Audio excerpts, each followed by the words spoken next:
यथार्थ शक्ति की जय। संपूर्ण पुण्य आत्माओं को प्रणाम, संपूर्ण जागरूक नागरिकों को सलाम। यथार्थ अंतर्वाणी सद्मार्गदर्शन में आप सभी का आत्मिक स्वागत है। प्रिय मासूम मित्रों, यह YouTube चैनल में आप हैं तो बहुत ही सौभाग्यशाली है।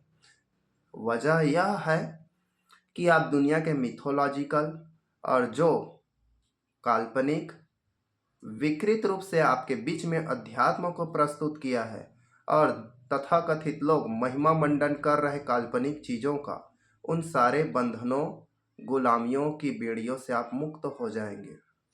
तो वीडियो हमने जो जीवन में सिद्धियां ऊर्जाएं प्राप्त की है, वह सिद्धियां ऊर्जा आप सबको बांटेंगे, क्योंकि माँ प्रकृति का आशीर्वाद सबके लिए है और यह प्रसाद आप सबका हक में बनता है। तो वो इस प्रसाद को ग्रहण वही कर सकता है जो मिथ्या चीज़ों से मुक्त हो जाए और जो ईमानदार हैं। तो विषय पर चलते हैं। भगवान शिव, मैं खुद उनका उपासक हूँ, लेकिन जो वास्तविक है सच्चाई उसको स्वीकार करने से आत्मिक शुद्धता और प्राकृतिक उन्नति मिलता है। तो भगवान शिव के आज महाशिवरात्रि क्यों मनाते हैं? तो महाशिवरात्रि के अर्थ देख लेते हैं।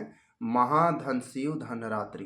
महा माने असीमित, जिसका सीमा नहीं है, और शिव माने शंकर जी, जो प्राकृतिक शक्ति का नाम है। आप देखना वीडियो में।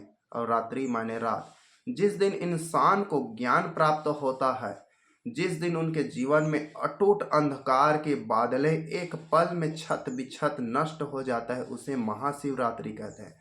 यह महाशिवरात्रि एक जीव इंसानों के अंदर उपस्थित एक ज्ञान प्राप्ति की अवस्था है। बड़ा आश्चर्य लगा ना?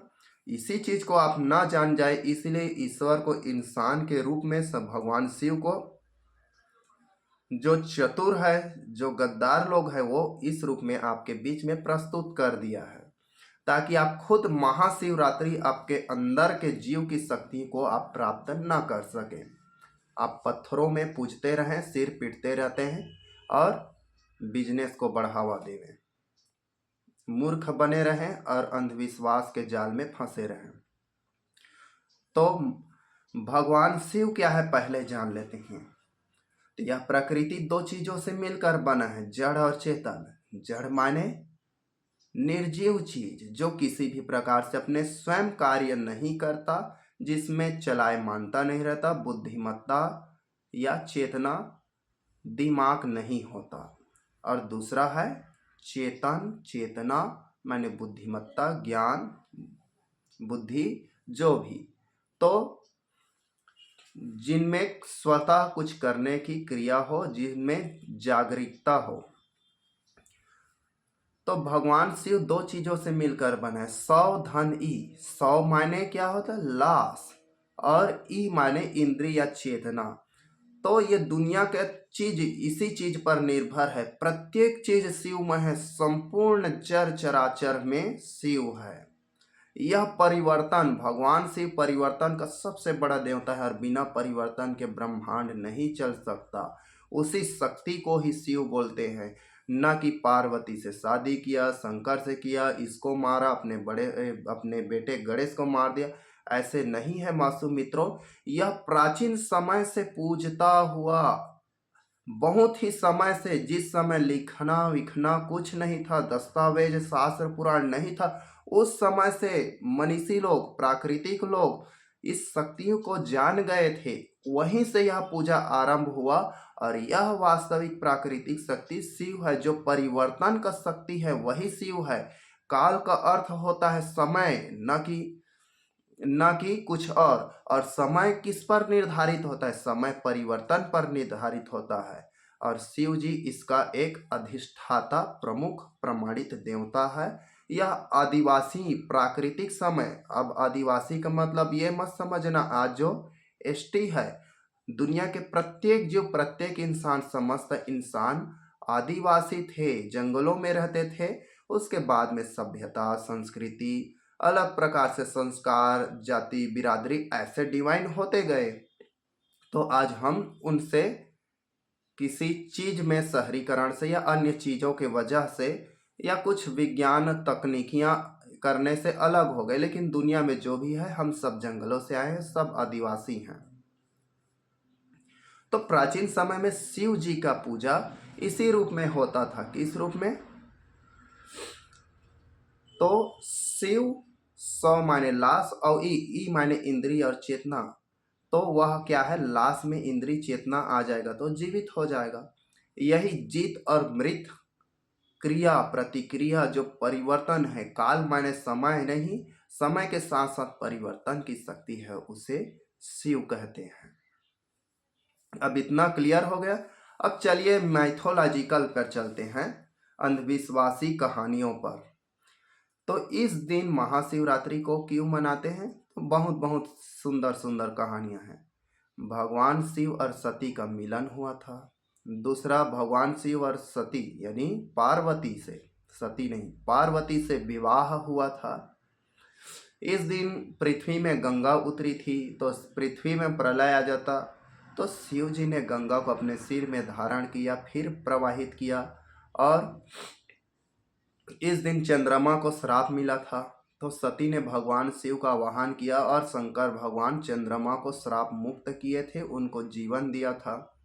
इस दिन समुद्र मंथन हुआ था। समुद्र मंथन से विष निकला, जिसे शिव जी ने पिया और शिव जी के पीने से उसका शरीर नीला पड़ गया, इसलिए दुनिया को विष से मुक्त किया, बचाया। इस वजह से शंकर की महिमा का पूजा करते हैं।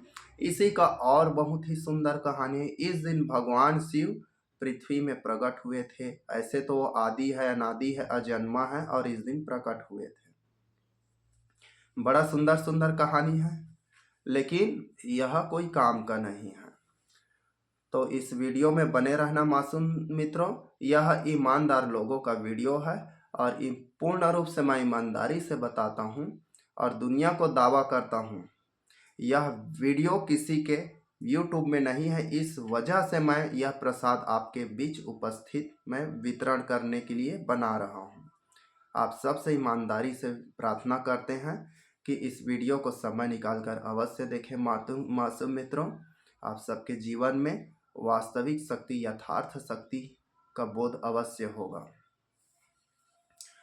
अब भगवान शिव के महाशिवरात्रि के बारे में जान गए। अब एक और जानते हैं कि भगवान शिव का पूजा कब से आरंभ हुआ। तो देखिए, मैंने बोला आदिवासी प्रारंभिक समय में लोग जंगलों में रहते थे, तो उनमें भी ज्ञानी मनीषी धारणा वाले, मंतव्य वाले लोग होते थे। तो उसने धारणा किया यह संसार में जीवों की उत्पत्ति, जैसे आज हम बोलते हैं हमारे पिता के पिता, उनके पिता के पिता, उनके पिता के पिता, कहाँ से आ रहे हैं हम नहीं जानते, लेकिन इसके चीज में मैं बोलूंगा आप जान सकते हैं। तो आप कैसे जानोगे? तो शिवलिंग दो चीजों से मिलकर बना है, लिंग और योनि। लिंग जो पुरुष का जनेंद्रिय है, जननांग, और योनि महिलाओं का जनेंद्रिय, जननांग है, योनि।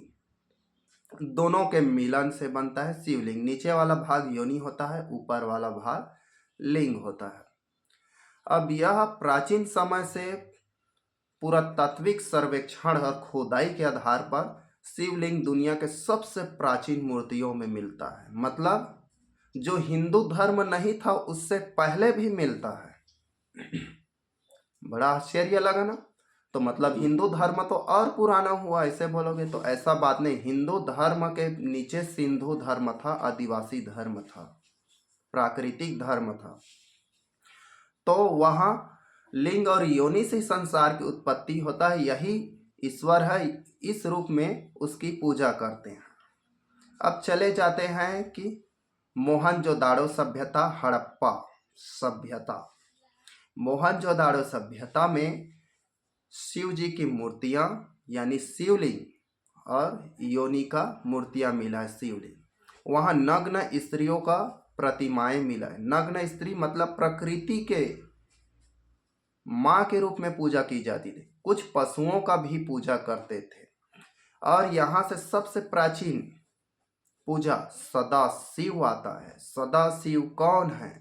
जो हमेशा से सदा से रहता है। यह ब्रह्मांड में चेतना, बुद्धिमत्ता, ज्ञान और जिंदा और मृत्यु, जीवन और मृत्यु का देवता कौन है? भगवान शिव।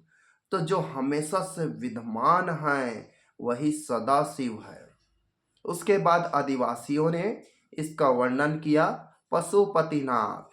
ये धूर्त और मूर्ख लोगों ने पशुपतिनाथ हिंदू धर्म का देवता है बोलता है। बिल्कुल नहीं। पशु का मतलब अज्ञानता, बोध से रहित, और पति माने प्रतिपाल करने वाला, सिंदूर लगाने वाला नहीं, पालन पोषण करने वाला, और नाथ माने स्वामी होता है। तो अबोध अज्ञानी लोगों का पालन करने वाला जो मालिक है, जो संसार का स्वामी है, ऐसे सदाशिव को मैं नमन करता हूँ और यही पशुपतिनाथ होता है। इसका वर्णन पुराणों में बता देता है कि शंकर से भी पहले पशुपतिनाथ। अरे मूर्ख लोग, पशुपतिनाथ नहीं, सदाशिव का पूजा होता था। मेरे पास सदाशिव, पशुपतिनाथ और प्रासादाख्य कवच का मंत्र है। यह वीडियो को देखना, आप कमेंट और शेयर करना कि गुरुजी हमें महादेव पशुपतिनाथ का हमें साधना दीजिए। अब हम चलते हैं उसके बाद संगटर। संग अंग आधका ड और फिर अंग और र, संगटर। संगटर मतलब होता है पुरुष कलिंग या पुरुष होता है, और पार्वती का अर्थ होता है महिला। न कि कोई शंकर और पार्वती होता है, ऐसा बात नहीं है मासूम मित्रों। शंकर माने पुरुष और पार्वती का हिंदी में अर्थ होता है महिला। यह संसार शंकर और पार्वती से मिलकर बना है, महिला और पुरुष से। इसीलिए मंत्र हम पढ़ते हैं, किसका फूंका? मेरा फूंका, मेरा गुरु का फूंका। गुरु कौन? महादेव पार्वती का फूंका। जाए इनके मस्तक में जो भी बैठा हो वह दूर हो जा। ऐसे फूंकते हैं भभूत में, मैं भी फूंकता था, अब इतना जरूरत नहीं है, मैं मंत्र तंत्र से ऊपर चला गया हूँ। तो माँ प्रकृति का अमृत मैं आपको पिला रहा हूँ। मासूम मित्रों, आपसे प्रार्थना है यह वीडियो देखें और कमेंट और शेयर में बोले। जिस संबंधित आप प्रश्न पूछेंगे उनका मैं वीडियो अवश्य बनाऊंगा। आप कमेंट कीजिए, प्रश्न उत्तर हमें कीजिए, हम शेयर हम आपसे करेंगे ही। अब महादेव कौन है?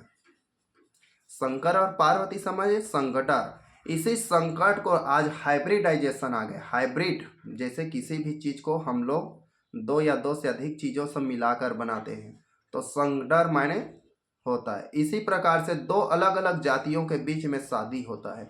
वह बच्चे को हम लोग प्राचीन समय में, इसका शास्त्रों में वर्णन मिलेगा, क्योंकि ऊंचा नीचा तो शास्त्र में यही तो उनका काम है, ऊंचा नीचा भेदभाव छुआछूत बताना शास्त्रों का। तो संकर का मतलब वर्ण संकर आता है, दो अलग अलग जाति के बीच में शादी होने से जो बच्चा होता है वर्ण संकर होता है। उसमें देवी देवता का आशीर्वाद नहीं मिलता, अशुभ शक्तियां मिलता है। उनमें कुल देवी देवता का आशीर्वाद नहीं रहता, कुल देवी देवता नाखुश हो जाते हैं, खून की अशुद्धि हो जाता है, वंश का नाश हो जाता है। ऐसे बच्चे बुद्धिमान नहीं होते, कुल का नाश करने वाले होते। ऐसे अगैरह वगैरह नीच नीच शब्दों का उल्लेख है शास्त्रों में। तो चलिए हम अच्छे चीज़ों का वाणी में उच्चारण करते हैं और अच्छे चीज़ों को धारण करते हैं। अब महादेव कौन है? महाधन देव। महा माने जिसका सीमा नहीं है, जिसका कोई पार नहीं है, और देव माने देने वाला। महादेव कौन है? महादेव यह माँ प्रकृति ही है, जिसे स्त्री मान सकते हैं, पुरुष मान सकते हैं, और इस प्रकृति को देने वाला कोई आकस्मिक ऊर्जा है, जो हवा, पानी, धूप, नमी, गर्मी, अनुकूल वातावरण देने वाले शक्ति को हम महादेव कहते हैं। पृथ्वी का गति अगर एक बैग से रुक गया, पृथ्वी नष्ट हो जाएगा, और ज़्यादा घूमेगा फिर भी नष्ट हो जाएगा। या कोई जीव पानी नहीं रहेगा फिर भी मर जाएगा, पानी ज़्यादा हो जाएगा तो कहाँ रहेगा? हवा नहीं रहेगा मर जाएगा, हवा पूरा हवा ही रहेगा, अन्य गैस नहीं रहेगा फिर भी मर जाएगा। तो इस शक्ति को देने वाले वह आकस्मिक शक्ति को महादेव कहते हैं। यह प्राकृतिक शक्तियों से है, और हिंदू धर्म में जो कुछ भी वर्णन है वह सिंधु धर्म से कन्वर्टेड ज्ञान है, वहाँ से हम हिंदू धर्म में बदलाव के रूप में उपस्थित हुआ है, जो धीरे धीरे अशुद्धियाँ, लोगों ने चालाकियाँ की और लोगों के जीवन से खिलवाड़ किया अपने व्यापार चलाने के लिए, लोगों को गुलाम और मानसिक गुलाम बनाने के लिए। अब इसका मैं और प्रमाणित, तो दुनिया में सबसे खुदाई में सबसे ज़्यादा मूर्तियाँ शिवलिंग का मिलता है, उसके बाद प्राचीन मूर्तियों में मिलता है महात्मा बुद्ध का। अब हम चले आते हैं एक और तुलनात्मक। बौद्धिज्म लोग कहते हैं कि महात्मा बुद्ध ही क्या है, शिव है, यानी महात्मा बुद्ध के जो ध्यान की अवस्था है उनसे ही शिव का मूर्ति या शिव भगवान बनाया है, ताकि महात्मा बुद्ध को न जान पाए, इसलिए ब्राह्मणों ने चाल किया। तो इसमें कितना सच्चाई है, तो देखिए निष्पक्ष रूप से सोचिए। मैं भी शिव को उपासक हूँ। प्रासाद आखे कवच मंत्र पाने के लिए आप इसमें कमेंट कीजिए। मेरे पर्सनल मोबाइल से आप कॉल कर सकते हैं, अगर उठाया नहीं तो व्हाट्सअप कर सकते हैं। तो यह बात बिल्कुल सत्य है, लेकिन ये नहीं कि शंकर पहले नहीं मानते थे। शंकर शिव को मानते थे, वह आदि देवता है। आदि देवता क्यों है, आदि देव क्यों है? वह आरंभ से दुनिया में सबसे पहले उन्हीं का ही आदिवासी लोग पूजा करते थे। अब महात्मा बुद्ध जो ध्यान की अवस्था, ज्ञान की अवस्था में बैठे थे, उसी को मत जाने इसलिए शिव का रूप बनाए थे। यह बात बिल्कुल सही है, क्योंकि इससे पहले शंकर का मूर्ति नहीं मिलता है तो सारे बुद्धों का ही मूर्ति मिलता है। और जो शंकर जी का जटाएं हैं, वो शंकर इंसानों के रूप में नहीं रहता। यह आप मिथ्य अपने मस्तिष्क से हटाइए। शंकर भगवान किसी इंसान देहधारी कोई भगवान नहीं है, वह प्राकृतिक शक्ति, प्राकृतिक ऊर्जा है। आप मान ले शंकर भगवान इंसानों जैसा है, कुत्ते भी मानते होंगे, उनको भी दर्शन देंगे, कुत्ते बोलेंगे कि भगवान शंकर हमारे जैसा है। मछली भी बोलेंगे संसार में पानी के सिवाय कुछ नहीं है। कौवा बोलेंगे भगवान मेरे जैसा है। चींटियाँ बोलेंगे भगवान मेरे जैसा है। वायरस, कीटाणु सब लोग बोलेंगे। गाय भी बोलेंगे, शेर भी बोलेंगे, पेड़ पौधे भी बोलेंगे। अब कैसे करोगे? तो यह हमारे मस्तिष्क की डर और भय से मुक्त करने वाला और एक पूजा करने के लिए आस्था और विश्वास से बना दिया गया और गहरे साजिश के तहत निर्मित भगवान शिव की प्रतिमा है। तो मैं भगवान शिव का रूप का वर्णन मैं बहुत ही सुंदर और अच्छे तरीके से करूंगा अगला वीडियो में। इसमें सारांश जो चीज़ है उसको देख लीजिए, वीडियो लंबा हो रहा है। तो अब इसका प्रमाण बताते हैं कि शिव बुद्ध से ही लिया गया है। तो जब हम मूर्तियों का वर्णन देखते हैं तो राजा रवि वर्मन नाम का एक व्यक्ति था, जिसने ही देवी देवताओं को मूर्ति डिजाइन किया कि फलाना ऐसा होना चाहिए, फलाना ऐसे होना चाहिए। उससे पहले देवी देवताओं के प्रतिमाओं का कोई वर्णन नहीं मिलता है। तो ओम नमः शिवाय। अब ओम नमः शिवाय का महत्व, महिमा मैं बताऊंगा, और यह संस्कृत से नहीं है, यह पाली से अनुवाद करके लिया है और पाली का स्रोत आज मिट चुका है। तो सभी जागरूक नागरिकों को मेरा आत्मिक प्रणाम है। सबके अंदर में उपस्थित आत्मा परमात्मा को मेरा नमन है।